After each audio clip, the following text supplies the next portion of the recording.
Planting season na sab ang ginaproblema karon sa mga mag-uuma sa Davao del Norte nga nanginahanglan og krudo labi na sa pag-andam sa yuta apan mahal gihapon ang presyo. Aniya ikaduhang hugna sa RTV Presents ni John D. Esteban.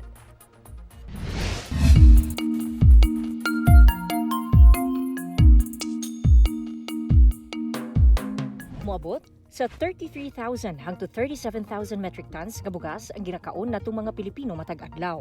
Sumala sa Philippine Statistics Authority o PSA. Samtang kapin 14 million metric tons ang konsumo sa nasod matag tuig. Kinitungod ang bugas ang atong nag-unang pagkaon. Kung ang mag-uuma dili na makasustento sa galastungon sa farm inputs, di na pakahay moabot nga bugas sa atong lamesa ug gutom na lang ang mupuli sa atong mga panaksan.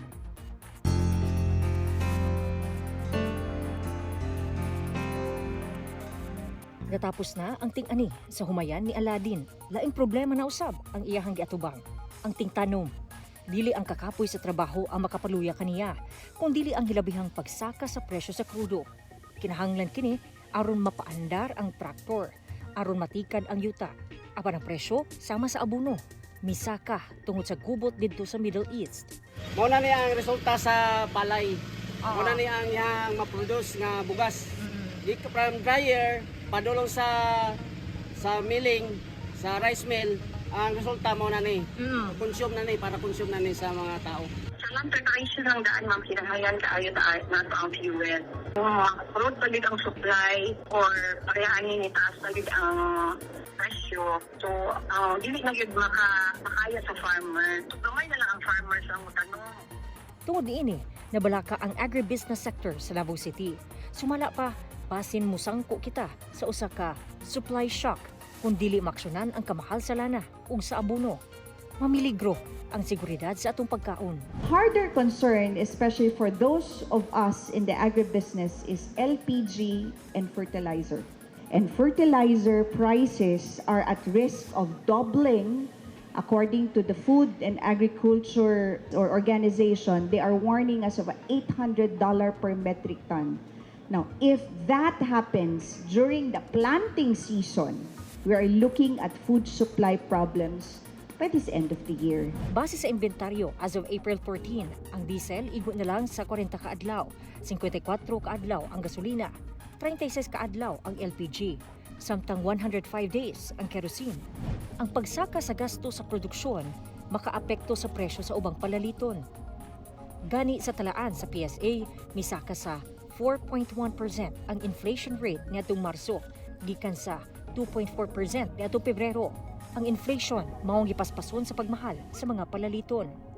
Kini ang pinakapaspas nga pagsaka sa inflation sukad niadtong July 2024 nga anaa sa 4.4%. What we're doing now is really coordinating with the LGU in terms of the food supply, no? If we can collaborate in terms of the deliveries and the logistics, access to logistics, malaking tulong po yun. Kasi kailangan umabot doon sa mga farmers at makakarating sa market. Pag hindi yon wala. So talagang talo ang farmers at baka aabot sa point ayaw na nila magtanim. Taliwala sa krisis, ayuda ang gisaad sa Department of Agriculture o DA. Kaya lang, limitado yung pondo. So yung 2 hectares below na rice farmers, beneficiaries, mabibigyan ng 2,325 each, no? At 2.1 million yon. So yun ang available pondo ngayon. Meron pa kaming 7 billion sa RCEP. Request rin ng DA ng QRF for fuel subsidy para doon sa may mga harvester, at hopefully nakuha namin ng Mayo yun.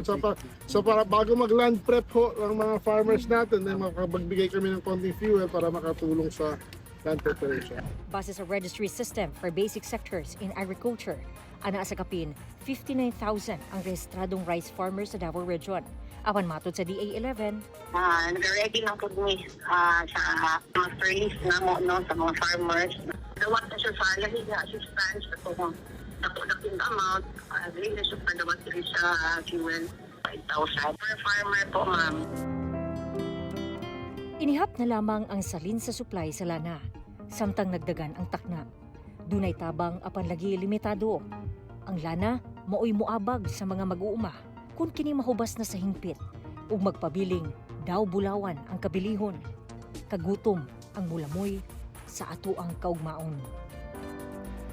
Kauban si Jojo Solarte og Bebot Kahes sa kamera. John D. Esteban. 1. Mindanao.